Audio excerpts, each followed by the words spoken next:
أما بعد فأعوذ بالله من الشيطان الرجيم بسم الله الرحمن الرحيم والذين هم لأماناتهم وعهدهم راعون وقال رسول الله صلى الله تعالى عليه وسلم اضمنوا لي ستا من أنفسكم أضمن لكم الجنة اصدقوا إذا حدثتم وأوفوا إذا وعدتم وأدوا الأمانة إذا اؤتمنتم أو كما قال عليه الصلاة والسلام صدق الله العظيم وصدق رسوله النبي الكريم ونحن على ذلك لمن الشاهدين والشاكرين والحمد لله رب العالمين اللهم صل على محمد وعلى آل محمد كما صليت على إبراهيم وعلى آل إبراهيم إنك حميد مجيد اللهم بارك على محمد وعلى آل محمد كما باركت على إبراهيم وعلى آل إبراهيم إنك حميد مجيد سبحانك لا علم لنا إلا ما علمتنا إنك أنت العليم الحكيم মহান আল্লাহ পাক রব্বুল আলামিনের দরবারে অসংখ্য অগণিত শুকরিয়া জ্ঞাপন করছি এজন্য যে আল্লাহ রব্বুল ইজ্জত আমাকে আপনাকে দয়া করে মায়া করে মহব্বত করে সুস্থ রেখে পবিত্র জুমার দিনে জুমার নামাজ আদায়ের লক্ষ্যে মহল্লার বিভিন্ন জায়গা থেকে কিছু সময় হাতে নিয়ে আগে আগে মসজিদে আসার তৌফিক দান করেছেন। সেই সাথে কিছু দিনই কথাবার্তা দিনই আলোচনা বলার ও শোনার তৌফিক দান করেছেন। এজন্য সকলেই দিল থেকে শুকরিয়া দান বলি আলহামদুলিল্লাহ। মহান আল্লাহ পাকের নিয়ামত পেয়ে যে ব্যক্তি নিয়ামতের শুকরিয়া আদায় করে আল্লাহ পাক তার নিয়ামত আরো বাড়িয়ে দেন। সুবহানাল্লাহ। মুহতারাম মুসল্লিয়ান ইকরাম, আলোচনা চলছিল একজন মানুষ তার জীবনে প্রকৃত সফল হওয়ার জন্য যতগুলো বৈশিষ্ট্য তার জিন্দেগিতে অর্জন করা প্রয়োজন সেই বৈশিষ্ট্যগুলো ধারাবাহিকভাবে একের পর এক আলোচনা করা হচ্ছিল। তো যারা সত্যিকার অর্থে সফল কাম হতে চায়, প্রকৃত সফলতা অর্জন করতে চায়, তাদের যে সকল গুণ এবং বৈশিষ্ট্য অর্জন করা দরকার তন্মধ্য হতে অন্যতম একটি বৈশিষ্ট্য হলো আমানত রক্ষা করা, আমানতের হেফাজত করা, আমানতের খিয়ানত না করা। আল্লাহ রব্বুল ইজ্জত সূরাতুল মুমিনুনের মধ্যে এটাই বলেছেন, ওয়াল্লাযীনা হুম লিআমানাতিহিম ওয়া আহদিহিম রাউন, যারা তাদের আমানত রক্ষা করে, যারা সত্যিকার অর্থে সফল কাম হতে চায় তারা তাদের আমানত রক্ষা করে, আমানতের খেয়ানত করে না, আমানতের হেফাজত করে। তো আমানত এটা আল্লাহ তাআলার পক্ষ থেকে বান্দার প্রতি এক বিশেষ নিয়ামত। বুখারী শরীফের বর্ণনায় এসেছে, قال رسول الله صلى الله تعالى عليه وسلم الأمانة نزلت في جذر قلوب الرجال ثم علموا من القرآن ثم علموا من السنة।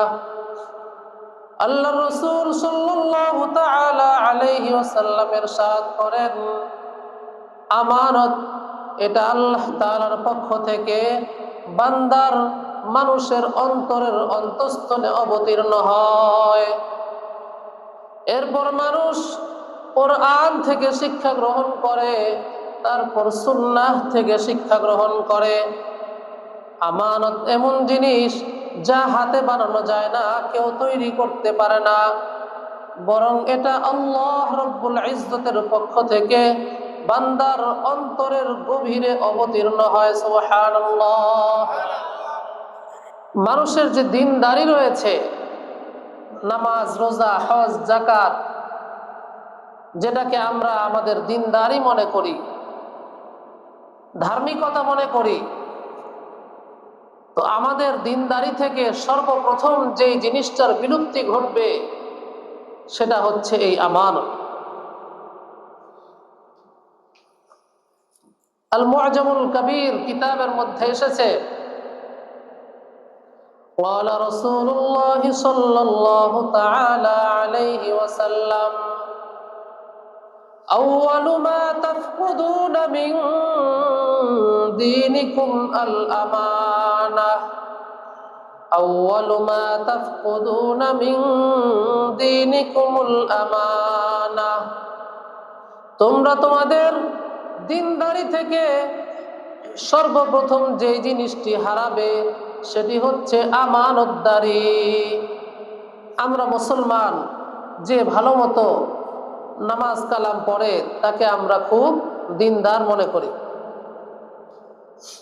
এবং বলি যে লোকটা খুব দিনদার,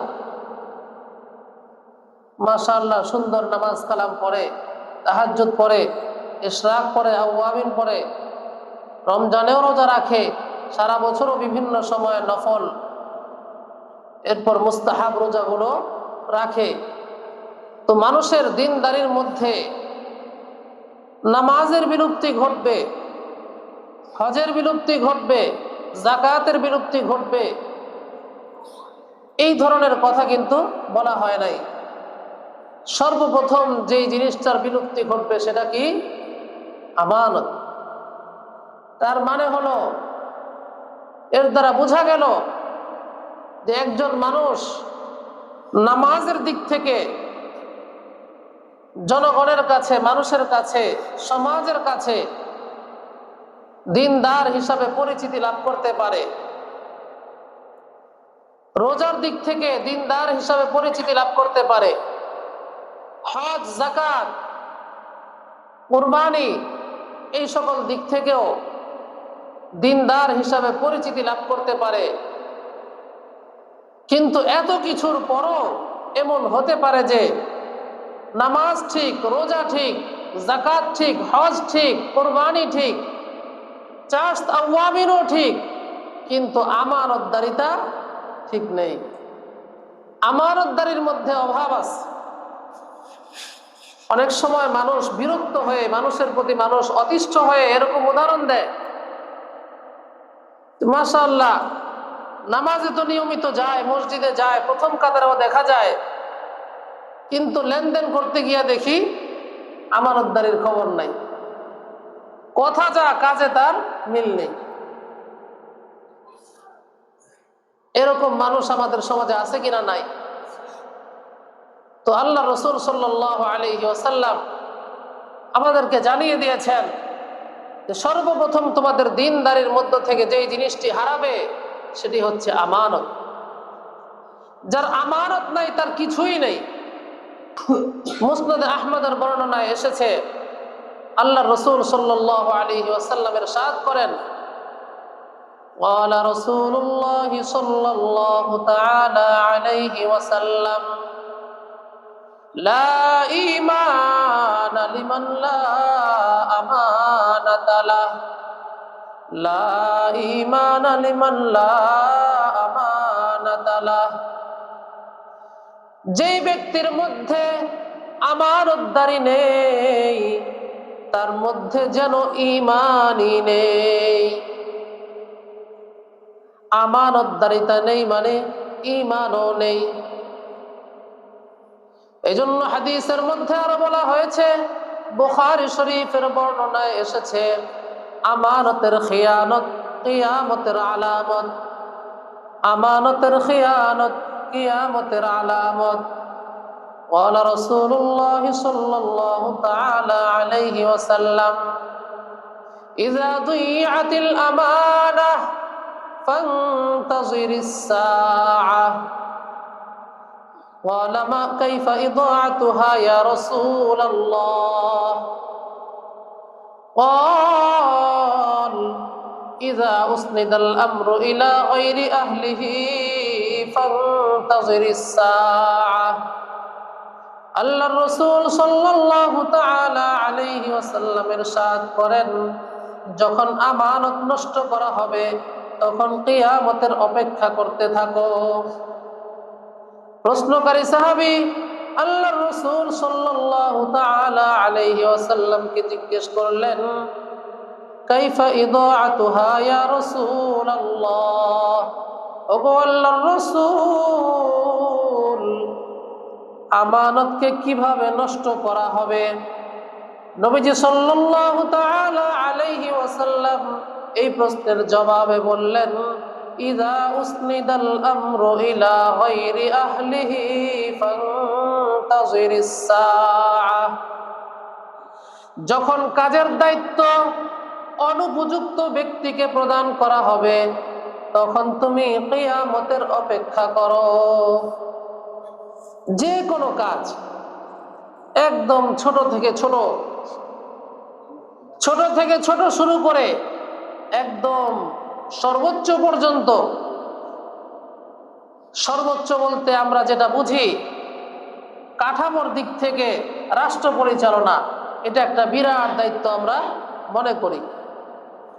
তো একদম ক্ষুদ্র থেকে ক্ষুদ্র শুরু করে রাষ্ট্র পরিচালনা পর্যন্ত এই দায়িত্ব যখন কোনো অনুপযুক্ত ব্যক্তিকে দেওয়া হবে তখন তুমি মনে করো যে কিয়ামত অতি সন্নিকটে। এই রাষ্ট্র পরিচালনাই ধরেন, কারা রাষ্ট্র পরিচালনার দায়িত্ব গ্রহণ করছে? যারা রাষ্ট্র পরিচালনার একদম অযোগ্য। কোরআন ও হাদিসের দৃষ্টিতে আমরা যদি নিজেরা নিজেদেরকে মুসলমান বলে দাবি করি তাহলে নামাজকে যেমনি ভাবে আমরা সহাস্য বোধনে নামাজ সম্পর্কে আল্লাহ রসুলের সকল বিধান হাসি মুখে মেনে নেই, রোজার ক্ষেত্রে যেমনি ভাবে মেনে নেই, হজের ক্ষেত্রে যেমনি ভাবে মেনে নেই, যাকাতের ক্ষেত্রে যেমনি ভাবে মেনে নেই, কুরবানির ক্ষেত্রে যেমনি ভাবে মেনে নেই, ঠিক তদ্রূপ রাষ্ট্র পরিচালনার ক্ষেত্রেও কোরআন ও হাদিসকে আল্লাহ রসুলকে ঠিক ওই রকমই মান্য করা দরকার। যদি আমরা তা না করি, রাষ্ট্র পরিচালনাকে ইসলামিক রাজনীতিকে যদি আমরা মাইনাস করি কিন্তু অথবা মাইনাসের মনোভাব রাখি তাহলে মনে করতে হবে যে আপনি ইসলামকে স্বয়ং সম্পূর্ণ মনে করতেছেন না। ইসলামকে শুধুমাত্র আপনার নামাজ রোজার ক্ষেত্রে আইডল মনে করতেছেন, আদর্শ মনে করতেছেন, কিন্তু রাষ্ট্র পরিচালনার ক্ষেত্রে আদর্শ মনে করছেন না। তো বলছিলাম, যদি আমি আমাকে মুসলমান বলে দাবি করে থাকি তাহলে রাষ্ট্র পরিচালনার ক্ষেত্রেও আল্লাহ রসুল যেই মাপকাঠি দিয়েছেন ওই মাপকাঠি অনুসারে রাষ্ট্র পরিচালনার দায়িত্ব ওই মাপকাঠি অনুসারে যে উপযুক্ত তার হাতেই ন্যস্ত করা দরকার।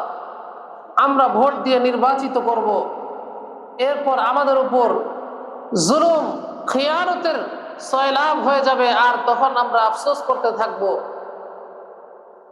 এটা বোকামি ছাড়া আর কিছুই না।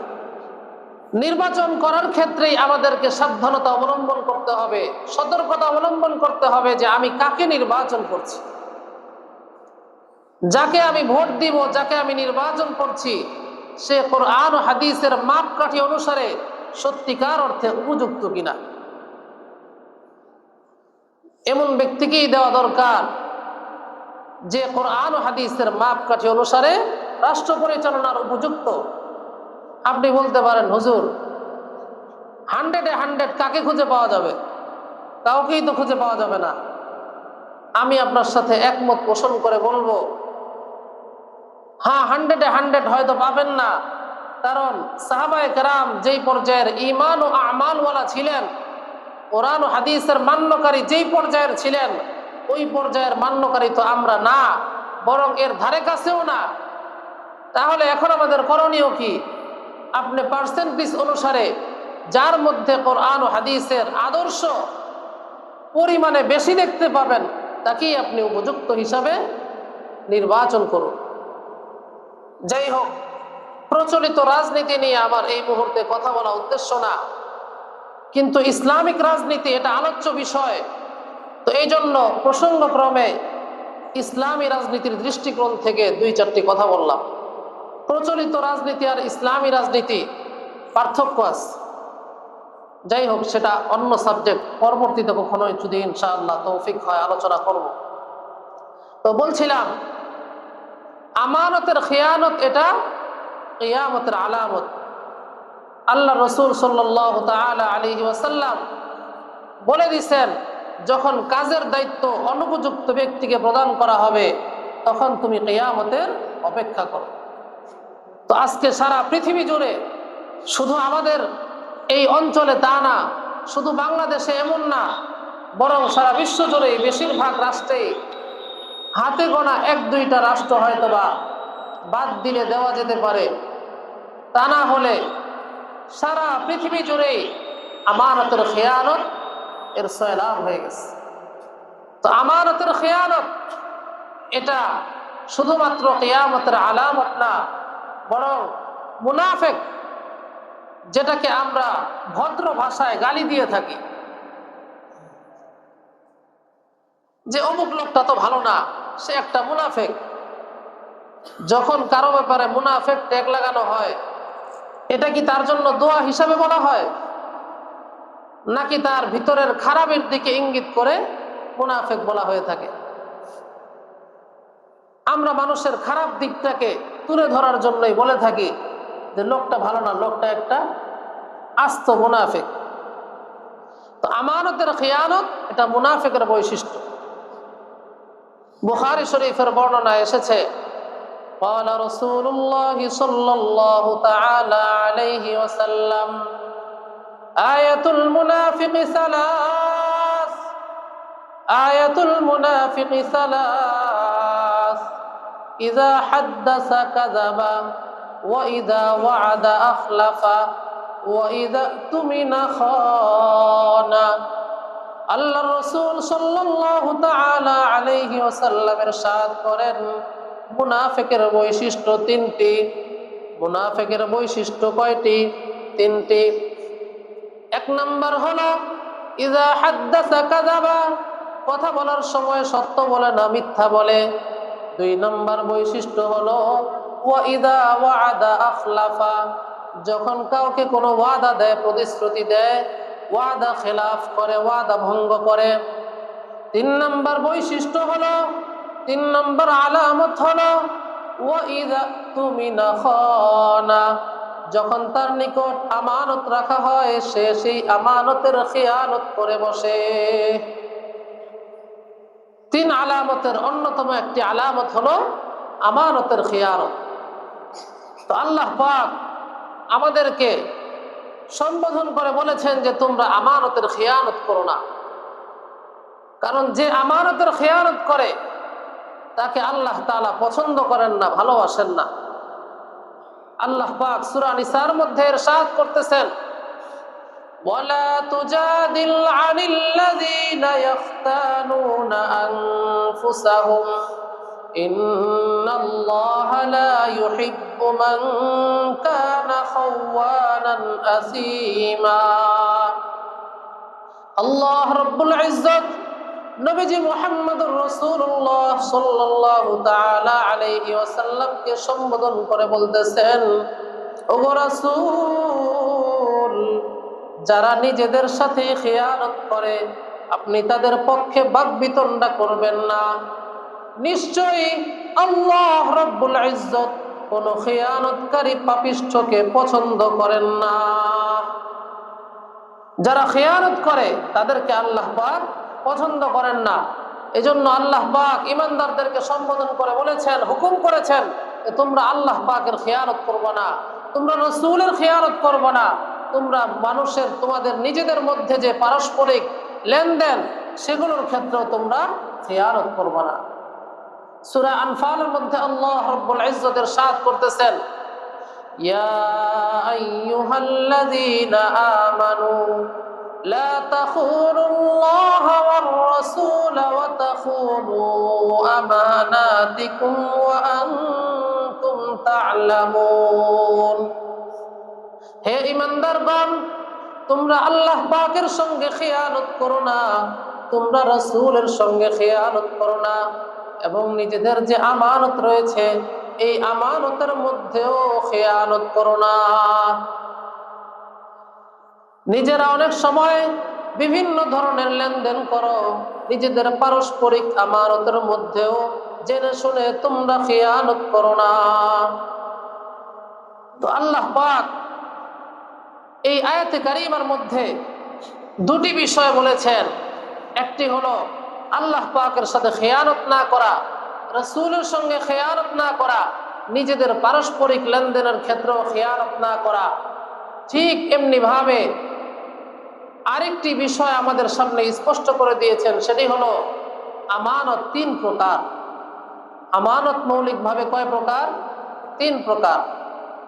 এক নম্বর হলো আল্লাহ পাকের আমানত, দুই নম্বর হলো রাসূলের আমানত, তিন নম্বর হচ্ছে মানুষের পারস্পরিক আমানত। তো মানুষের পারস্পরিক যে আমানত, এটার মধ্যে সামান্য একটু বিশ্লেষণ রয়েছে।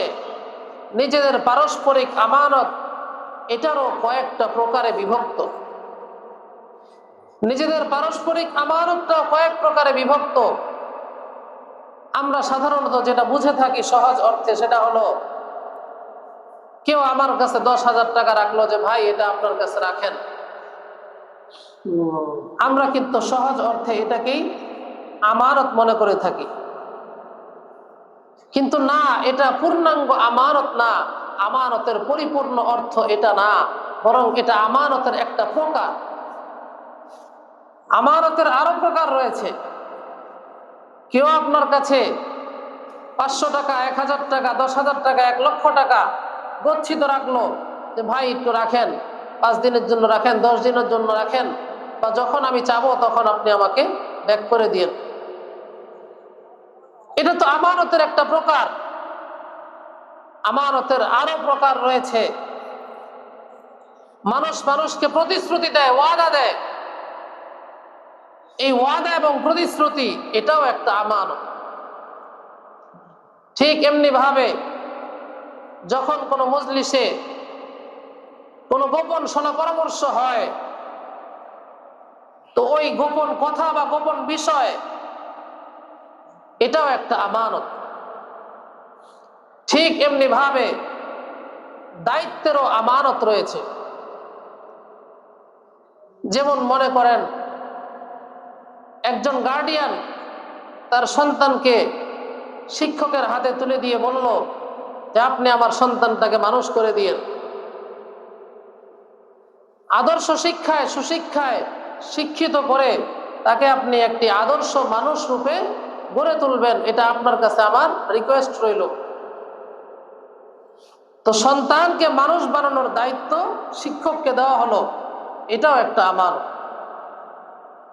সেই হিসাবে সেই একই সূত্র ধরে রাষ্ট্রের যারা দায়িত্বশীল থাকেন, তো রাষ্ট্রের সমস্ত জনগণ রাষ্ট্রের দায়িত্বশীলদের কাছে আমানত।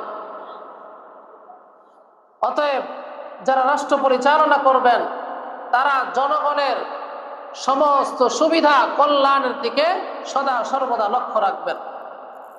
জনগণের যাতে কোনোভাবে কোনো অধিকার নষ্ট না হয় সেই দিকে সব সময় খেয়াল রাখবেন। কিন্তু আফসোসের বিষয়, বেড়া দেওয়া হয়েছে ক্ষেতের হেফাজতের জন্য, বেড়াই যখন ক্ষেত খেয়ে ফেলে তখন আর ক্ষেত ভালো থাকে? তো যাদেরকে দায়িত্ব দেওয়া হয় জনগণের অধিকার বাস্তবায়নের জন্য, তারা নিজেরাই যদি জনগণের অধিকার নষ্ট করে, তখন আর রাষ্ট্র আর রাষ্ট্রের জনগণ কিভাবে ভালো থাকবে? আল্লাহ পাক আমাদের সবাইকে সঠিক বুঝ দান করে। তো আমানতের খেয়ানত এটা কিয়ামতের আলামত, এটা মুনাফিকের বৈশিষ্ট্য। আমানতের হেফাজত এটা একজন সফল ইমানদারের দায়িত্ব এবং কর্তব্য। আল্লাহ পাক সূরাতুল আনফালের মধ্যে ইরশাদ ফরমান, ইয়া আইয়ুহাল্লাযীনা আমানু লা তাখুনুল্লাহা والرسول وتخونوا أماناتكم وأنتم تعلمون।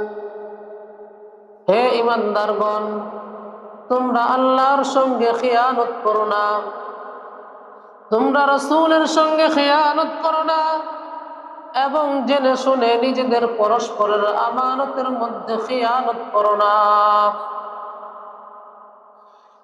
তাফসীরের কিতাবের মধ্যে উল্লেখ করা হয়েছে আল্লাহ এবং তার রাসূলের আমানতের খেয়ানত হচ্ছে আল্লাহর রাসূল আমাদেরকে যখন যে আদেশ করেছেন, যখন যে নিষেধ করেছেন, আল্লাহ পাকের সমস্ত আদেশ ও নিষেধ, রাসূলের সমস্ত আদেশ এবং নিষেধ, এক কথায় আল্লাহ এবং তার রাসূলের হুকুম আহকামের আনুগত্য যদি আমি করি তাহলে আমার দ্বারা আমানতের হেফাজত হবে। আর যদি আমি আল্লাহ পাকের এবং তার রাসূলের হুকুম আহকামের আনুগত্য না করি তাহলে আমার দ্বারা আমানতের হেফাজত তো হবে না, আমানতের খিয়ানত হবে। এজন্য আল্লাহ ও তার রাসূলের সমস্ত আদেশ নিষেধ একজন ইমানদারের নিকট আমানত। সেই হিসাবে বলা যায় পুরো কোরআন ও হাদিস, সম্পূর্ণ কোরআন ও হাদিস আমাদের নিকট আমানত। কারণ কোরআন ও হাদিস তো আল্লাহ এবং তার রাসূলের মেসেজ। কথা বলেন ঠিক কিনা? তো এই জন্য আল্লাহ এবং তার রাসূলের ইতাআত, অর্থাৎ আল্লাহ এবং তার রাসূলের হুকুমের আনুগত্য, এটা আমানতের হেফাজত। কথা বলেন ঠিক কিনা? আল্লাহ এবং তার রাসূলের হুকুমের আনুগত্য আমানতের হেফাজত।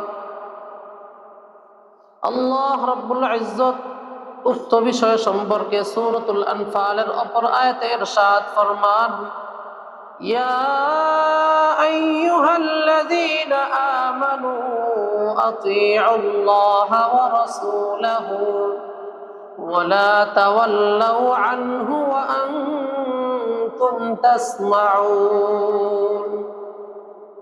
হে ঈমানদারগণ, তোমরা আল্লাহ পাকের আনুগত্য করো এবং তার রাসূলের আনুগত্য করো।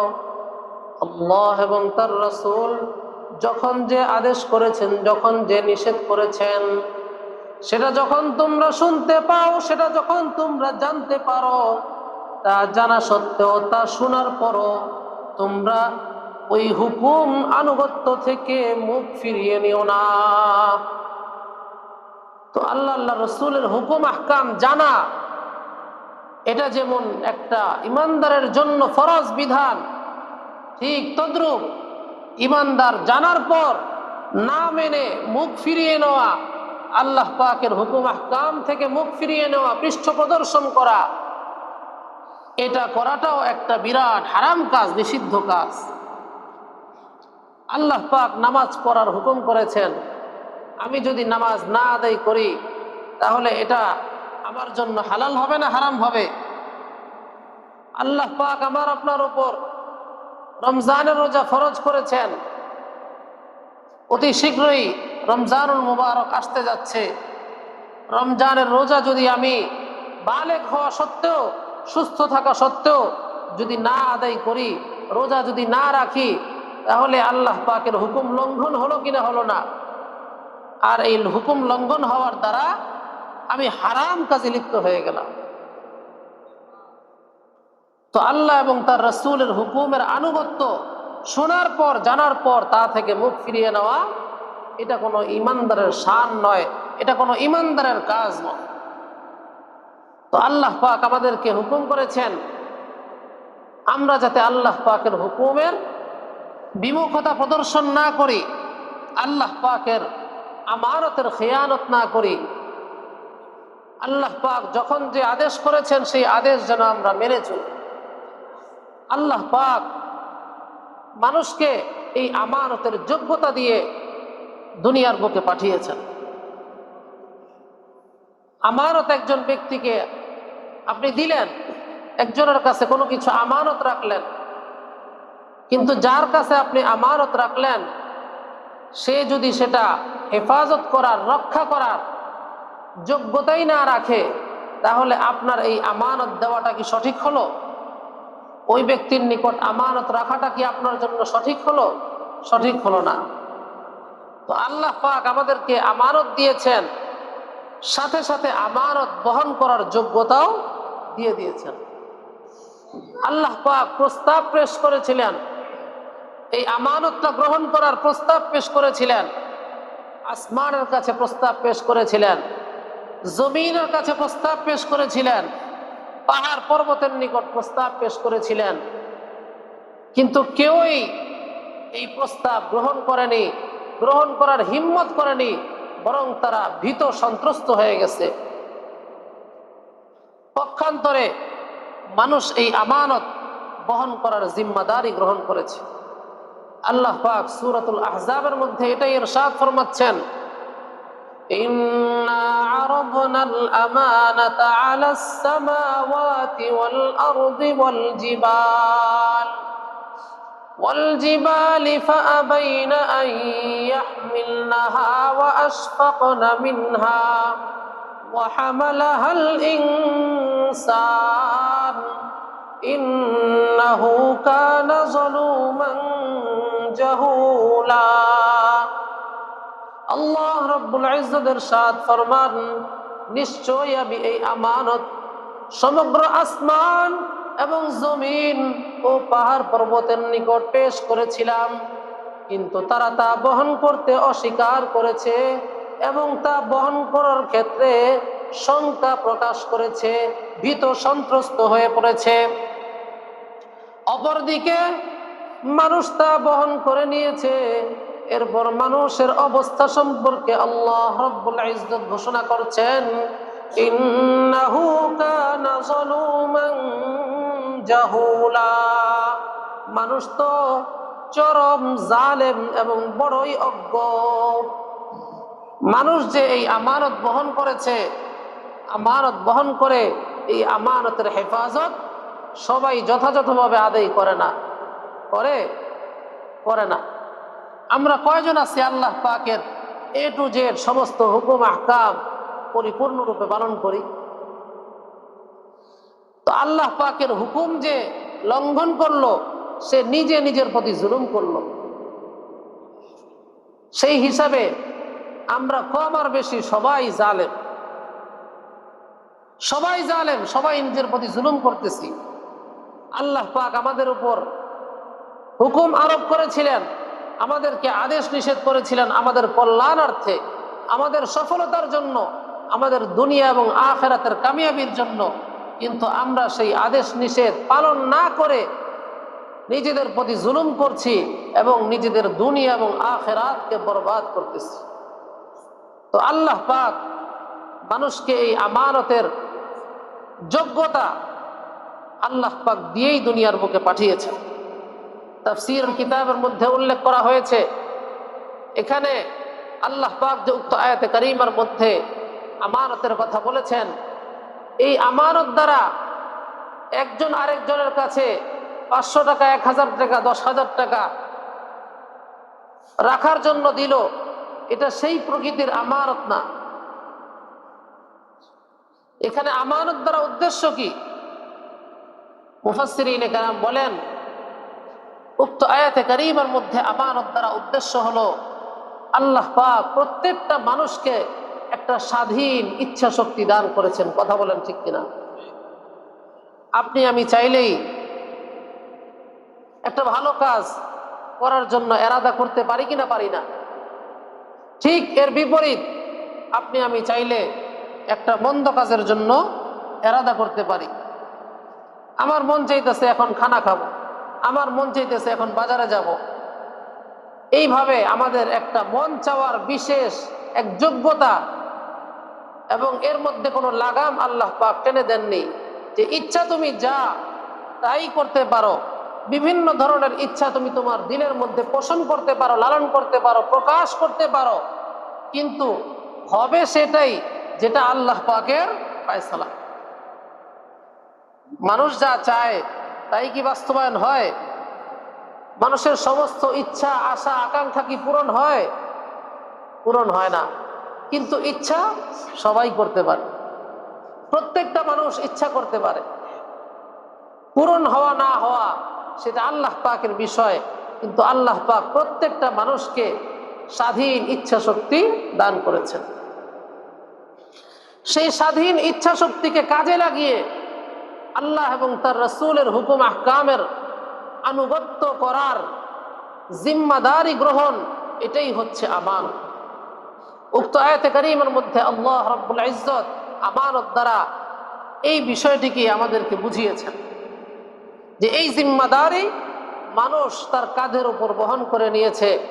মানুষ এ কথার স্বীকৃতি আল্লাহ পাকের কাছে দিয়েছে যে হে আল্লাহ, আমি দুনিয়াতে গিয়ে আপনার যখন যে আদেশ নিষেধ আছে তা আমি মেনে চলব। তো বলছিলাম আল্লাহ পাক মানুষকে আমানতের হেফাজত করার যোগ্যতা দিয়ে দুনিয়ার বুকে পাঠিয়েছেন। কিন্তু মানুষ দুনিয়ার বুকে এসে আল্লাহ পাকের দেওয়া আমানত বলেন, রাসূলের দেওয়া আমানত বলেন, আর নিজেদের পারস্পরিক আমানতের কথাই বলেন না কেন, আল্লাহ পাক যে মানুষকে এই যোগ্যতা দিয়ে পাঠালেন, মানুষ দুনিয়ার বুকে এসে মানুষ সেই আমানতের যথাযথ হেফাজত সদা সর্বদা করে না। কথা বলেন ঠিক কিনা? তো মানুষ যে আমানতের খেয়ানত করে, সেটা আল্লাহ পাকের আমানত হোক, রাসূলের আমানত হোক, আর নিজেদের পারস্পরিক আমানত হোক, আমানতের যে খেয়ানত করে, এটার পিছনে কারণটা কি, রহস্যটা কি কারণে মানুষ আমানতের খেয়ানত করে? আল্লাহ পাক সূরা আনফালের মধ্যে এই বিষয়টি, এই কারণটি, যেই কারণে মানুষ আমানতের খেয়ানত করে, এই বিষয়টি আল্লাহ রাব্বুল ইজ্জত কুরআনুল কারীমের সূরাতুল আনফালের মধ্যে ইরশাদ ফরমান, ওয়া'লামু আন্নামা আমওয়ালুকুম ওয়া আওলাদুকুম ফিতনাহ ওয়া আন্নাল্লাহা ইনদাহু আজরুন আযীম।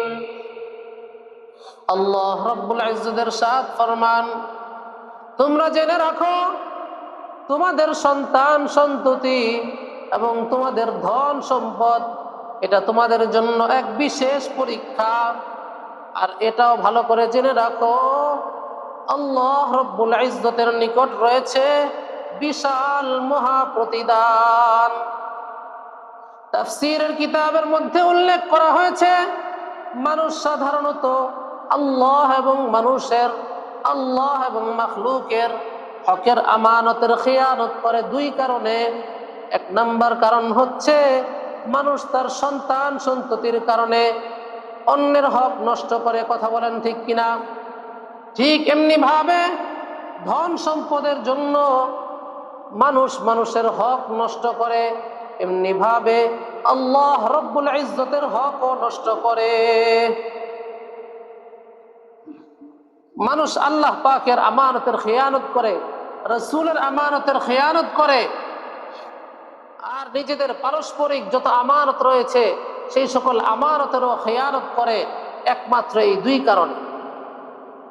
এক হচ্ছে আমাকে অঢেল ধন সম্পদের মালিক হতে হবে, আমাকে বাড়ি গাড়ির মালিক হতে হবে, মিল ফ্যাক্টরির মালিক হতে হবে, অনেক টাকা পয়সার ধন সম্পদের মালিক হতে হবে। মানুষের ভিতরে যখন এই লোভ লালসা আর এই অসৎ ইচ্ছা সে লালন করতে থাকে, তখন তার দ্বারা আল্লাহ পাকের হুকুমের যথাযথ এতাত হয় না, আমানতের হেফাজত হয় না। ঠিক এমনি ভাবে মানুষ তার দিলের মধ্যে লালন করে যে আমি তো দুনিয়ার বুকে আসছি, এখন আমার সন্তানদের জন্য ভবিষ্যতের উদ্দেশ্যে কিছু রেখে যেতে হবে। সন্তানদের ভবিষ্যতের জন্য কিছু রেখে যাওয়া, সন্তানের ভবিষ্যতের জন্য কিছু রেখে যাওয়া, কিছু করে যাওয়া, এই আগ্রহ সাধারণত আমাদের সকলের দিলের মধ্যেই বিরাজমান, কম আর বেশি, আছে না নাই? ওই ইচ্ছা আশা আকাঙ্ক্ষাকে সামনে রেখে মানুষ যখন পথ চলতে থাকে, দুনিয়ার পথ অতিক্রম করতে থাকে, তখন কখনো কখনো সে আল্লাহ পাকের হুকুম লঙ্ঘন করে বসে, আল্লাহ পাকের হক আদায় করে না। এমনি ভাবে একে অপরের নিজেদের পারস্পরিক হকও আদায় করে না। আর এর দ্বারাই এই হক আদায় না করাটাই হচ্ছে আমানতের খেয়ানত। তো আল্লাহ পাক আমাদেরকে সতর্ক করে দিয়েছেন, দেখো আমি তোমাদেরকে হুকুম করতেছি তোমরা আমানতের খেয়ানত করো না। আর আমানতের খেয়ানত কি কারণে করবা, করতে পারো দুনিয়ার বুকে গিয়ে, সেটাও আমি বলে দিলাম। এক নাম্বার কারণ হলো আন্নামা ওয়ালামু আন্নামা আমওয়ালুকুম, তোমাদের ধন সম্পদ, ওয়া আউলাদুকুম, দ্বিতীয় কারণ হচ্ছে তোমাদের সন্তান সন্ততি। এই দুই কারণে তোমরা আমানতের খেয়ানত করতে পারো, কিন্তু মনে রেখো যে আল্লাহ পাকের নিকট দুনিয়ার ধন সম্পদ আর তোমাদের সন্তান সন্ততি এবং এছাড়া আরো দুনিয়ার যা কিছু রয়েছে সমস্ত কিছু অপেক্ষা আমানতদারিতার মূল্য আল্লাহ তাআলার নিকট অনেক অনেক বেশি। সুবহানাল্লাহ। তাহলে আমাদের ইজ্জত এবং সম্মান নিহিত আমানতদারিতার মধ্যে। কিসের মধ্যে? আমানতদারিতার মধ্যে।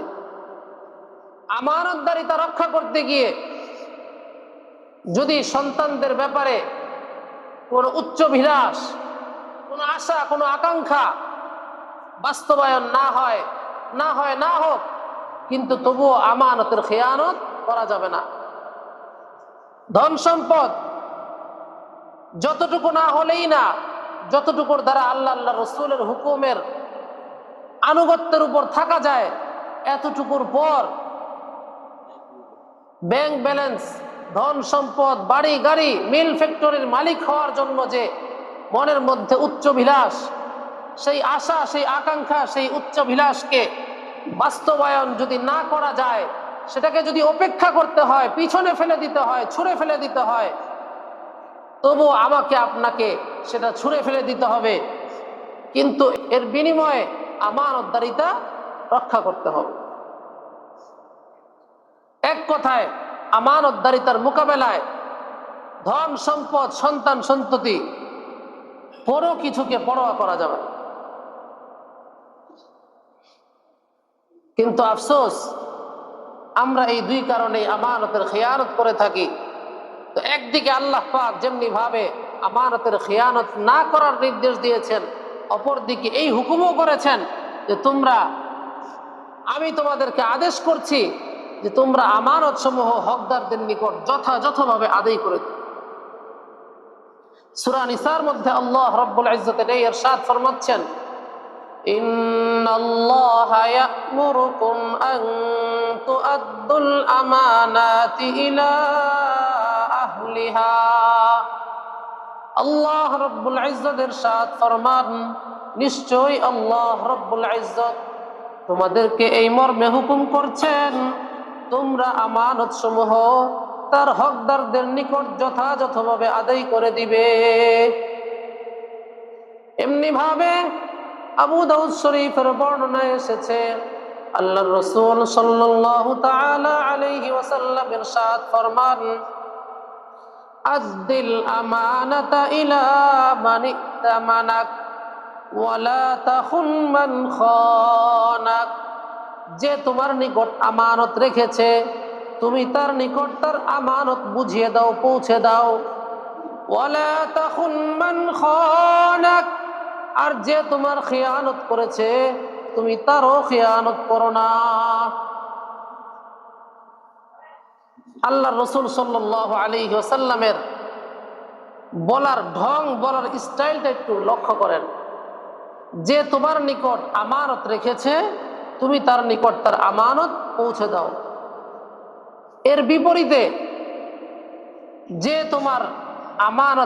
তোমার নিকট আমানত রাখেনি, অথবা রাখলে রাখছে, না রাখলে না রাখছে, যে তোমার খেয়ানত করেছে, তুমি যার নিকট আমানত রেখেছ সে তোমার হক তো আদায় করেই নেই, উল্টো তোমার খেয়ানত করেছে, এমন ব্যক্তির সঙ্গেও তুমি খেয়ানত করো না। কিন্তু স্বাভাবিকভাবে ইনসাফের বিচার আমার আপনার মাথায় কি আসে, যে ও আমার সাথে খেয়ানত করছে, ও আমার হক নষ্ট করছে, তাহলে আমি ওর হক নষ্ট করব। এটাই ইনসাফ মনে হয় না? যুক্তিতে ধরে না? কিন্তু নবীজির আদেশ কি, যে তোমার সঙ্গে খেয়ানত করেছে তুমি তার সঙ্গেও খেয়ানত করো না। আর যে তোমার নিকট খেয়ানত করেনি তাহলে কি তার সঙ্গে খেয়ানত করা যাবে? তার সঙ্গে তো খেয়ানত করবেই না। যে তোমার সঙ্গে খেয়ানত করেনি তার সঙ্গে তো খেয়ানত করবেই না, উল্টো যে তোমার সঙ্গে খেয়ানত করেছে তার সঙ্গেও খেয়ানত করবে না। তার মানে আমার হক যদি নষ্ট হয়ও, কেউ যদি আমার হক নষ্ট করেও, তবুও আমি কারো ক্ষতির কারণ হব না। বুঝাইতে পারছি বিষয়টা? এজন্য একটা কথা অনেকে লোকমুখে প্রসিদ্ধ আছে, মুরব্বীরা পরবর্তী উত্তরসূরিদেরকে উদ্দেশ্য করে বলেন, দেখো বাবা, কারো উপকার করতে পারলে কইরো, না পারলেও কারো ক্ষতি কইরো না। এরকম কথা অনেক মুরব্বীরা বলেন না? নবীজির কথাটা কিন্তু নবীজির কথা না, বরং মুরব্বীদের কথাটা বলা যায় যে নবীজি সাল্লাল্লাহু আলাইহি ওয়াসাল্লামের এই কথার স্টাইলের কথা। প্রথমে বলতে নিছিলাম যে নবীজির কথাটা যেন মুরব্বীদের কথার স্টাইলের কথা, নাউজুবিল্লাহ। তা না, বরং মুরব্বীদের কথাটা নবীজির স্টাইলের কথা। যে তোমার সঙ্গে খেয়ানত করছে তার সঙ্গেও তুমি খেয়ানত করো না। যে তোমার হক নষ্ট করছে তুমি তারও হক নষ্ট করো না। আর যে তোমার হক নষ্ট করে নাই তাহলে তার হক তো আরো আগে নষ্ট করা যাবে। কিন্তু আমাদের অবস্থা কি? আমাদের অবস্থা তো পুরো এর উল্টা। একজন মানুষ যার সাথে জীবনে কখনো লেনদেন করি নাই, কখনো সে আমার কাছে আমানত রাখছে, বাস আমি ফার্স্ট চান্সেই তার আমানতের খেয়ানত করে বসলাম। এরকম দুর্ঘটনা আমাদের সমাজে অহরহ ঘটতেছে। কথা বলেন ঠিক কিনা? আমানত এটা অত্যন্ত গুরুত্বপূর্ণ একটা বিষয়, আর এই আমানতের হেফাজত এটা অত্যন্ত গুরুত্বপূর্ণ একটা আমল। মানুষের গোপন কথাটাও আমানত। হাদিসের মধ্যে এমনটাই এসেছে, আবু দাউদ শরীফের বর্ণনা, قال رسول الله صلى الله تعالى عليه وسلم إذا حدث الرجل بالحديث ثم التفت فهي أمانة। আল্লাহর রাসূল সাল্লাল্লাহু তাআলা আলাইহি ওয়াসাল্লাম ইরশাদ ফরমান, কোন ব্যক্তি যখন কোনো কথা বলে এরপর এদিক সেদিক তাকালো, তখন ধরে নিতে হবে ওই ব্যক্তির এই কথাটাও আপনার নিকট আমানত। এজন্য এই আমানতেরও হেফাজত করা উচিত। হাদিসের মধ্যে এসেছে, আমানত যদি কেউ আদায় করে, আমানত যদি হেফাজত করে, তো আমানতের হেফাজত এটা আল্লাহ পাকের এক বিশাল শ্রেষ্ঠ নিয়ামত। দুনিয়াতে যা কিছু রয়েছে, যত কিছু রয়েছে, সমস্ত কিছু অপেক্ষা আমানতের হেফাজত শ্রেষ্ঠ নিয়ামত। মুসনাদে আহমদের বর্ণনা এসেছে, قال رسول الله صلى الله تعالى عليه وسلم أربع إذا كن فيك فلا عليك ما فاتك من الدنيا। আল্লাহর রাসূল সাল্লাল্লাহু তাআলা আলাইহি ওয়াসাল্লাম ইরশাদ ফরমান, তোমার মধ্যে যখন চারটি কাজ থাকবে, ওই অবস্থায় তুমি যদি দুনিয়ার সমস্ত কিছু হারিয়ে ফেলো, তবুও তোমার কোনো ক্ষতি হবে না। সুবহানাল্লাহ। সেই চারটি কাজের অন্যতম একটি কাজ এবং প্রথম যে কাজের কথা নবীজি সাল্লাল্লাহু আলাইহি ওয়াসাল্লাম ইরশাদ করেছেন, সেই প্রথম কাজটি হলো হিফজু আমানা। প্রথম কাজটি কি? আমানতের হেফাজত। 2 নাম্বার সিদকু হাদিস, সত্য কথা। 3 নাম্বার কাজ হলো ওয়া হুসনু খলিকা, উত্তম আত্মা, উত্তম চরিত্র। 4 নাম্বার হলো ওয়া ইফফাতুন ফি তু'মাতিন, খাবার যাচাই বাছাই করে হালাল খাওয়া, উত্তম খাওয়া, রিজিক যেন সম্মানজনক রিজিক হয়, রিজিকের মধ্যে যাতে ভেজাল না হয়, রিজিকের মধ্যে যাতে হারামের মিশ্রণ না থাকে। এই 4টা বৈশিষ্ট্য যদি তোমার মধ্যে থাকে, অর্থাৎ কেউ যদি তোমার কাছে আমানত রাখে, তুমি সেই আমানতের হেফাজত করো, আমানতের খেয়ানত করো না। এমনি ভাবে সদা সর্বদা সকল সমাজের সকল শ্রেণীর মানুষের সাথে সব সময় সত্য কথা বলো, কারো সঙ্গে মিথ্যার আশ্রয় গ্রহণ করো না। 3 নাম্বার, তোমার চরিত্র এত সুন্দর, এত ভালো, কেউ তোমার চরিত্রের ব্যাপারে কোনো গালমন্দ করে না, তো কেউ তোমার চরিত্রের ব্যাপারে কোনো খারাপ কিছু বলে না, মন্দ কিছু বলে না। 4 নাম্বার হলো তুমি যখন আহার করো, তুমি যখন ঘরের জন্য কিংবা নিজের জন্য কোনো খাদ্য সরবরাহ করো, এক কথায় তোমার আয় উপার্জন, এই আয় উপার্জনটাও পরিপূর্ণ হালাল, এর মধ্যে কোনো হারামের মিশ্রণ নেই।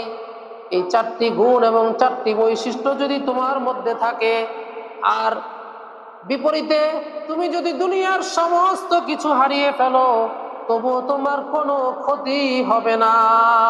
সুবহানাল্লাহ।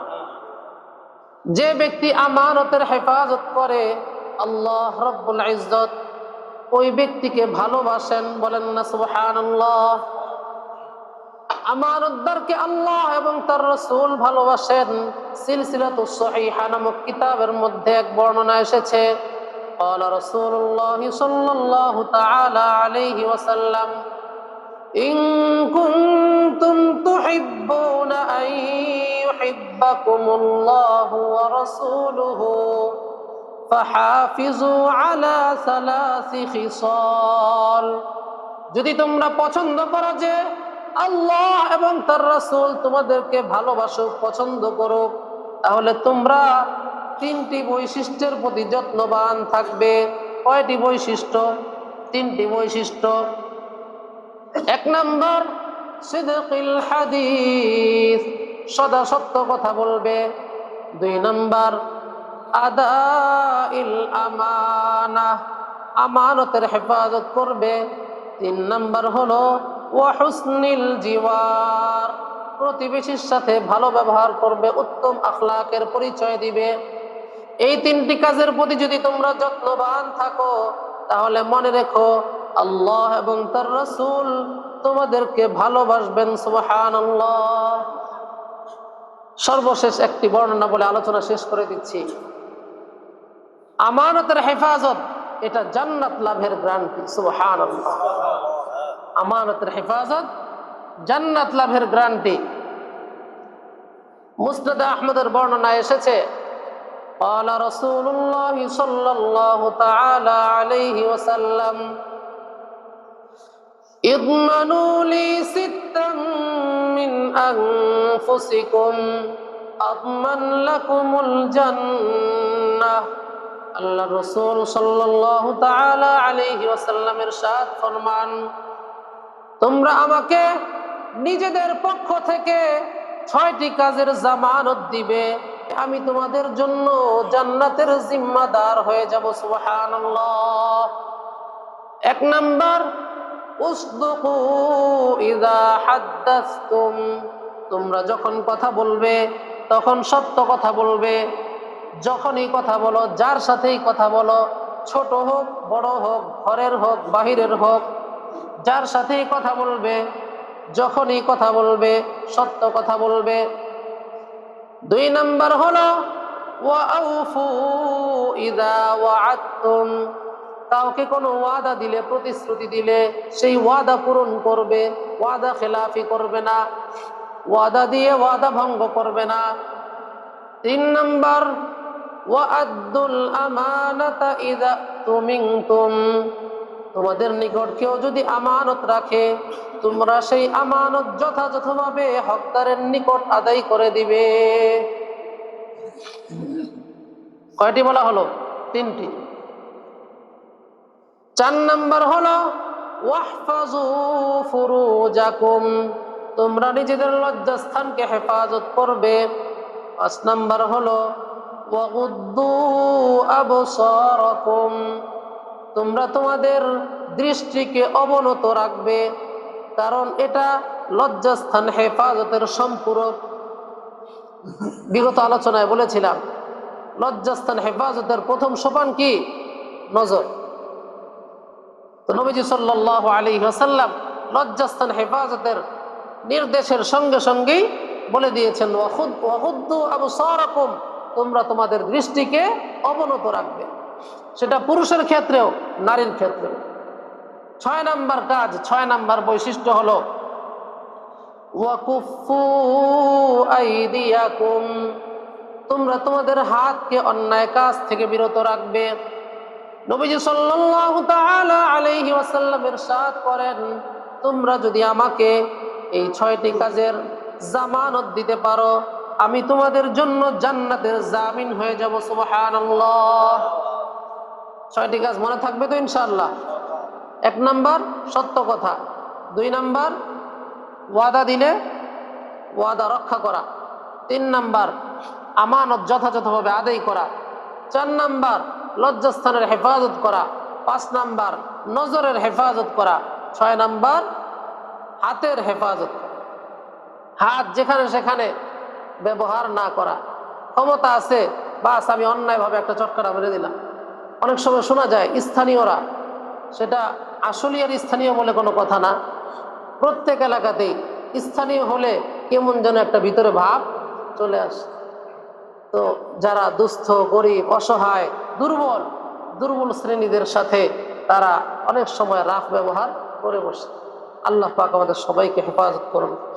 তো আলোচনা কিন্তু চলছিল, একজন মানুষ সফলতা অর্জন করার জন্য তার জিন্দেগিতে বেশ কিছু বৈশিষ্ট্য অর্জন করতে হবে। সূরা মুমিনুনের মধ্যে আল্লাহ রাব্বুল ইজ্জত ওই সকল বৈশিষ্ট্যের কথা আলোচনা করেছিলেন। তো ধারাবাহিকভাবে প্রত্যেক সপ্তাহে একটি বৈশিষ্ট্য নিয়ে আলোচনা করছিলাম। তো আমানতের এই বিষয়টা, এই গুণটার ব্যাপারে গত সপ্তাহেও আলোচনা করেছিলাম, এই সপ্তাহে আলোচনা করে সমাপ্ত করলাম। যতটুকু কথা হলো আল্লাহ পাক আমাদের সবাইকে কথাগুলো বুঝার এবং সে অনুযায়ী আমল করার তৌফিক দান করুন। আমিন। ওয়া আখিরু দাওয়ানা আলহামদুলিল্লাহি রাব্বিল আলামিন।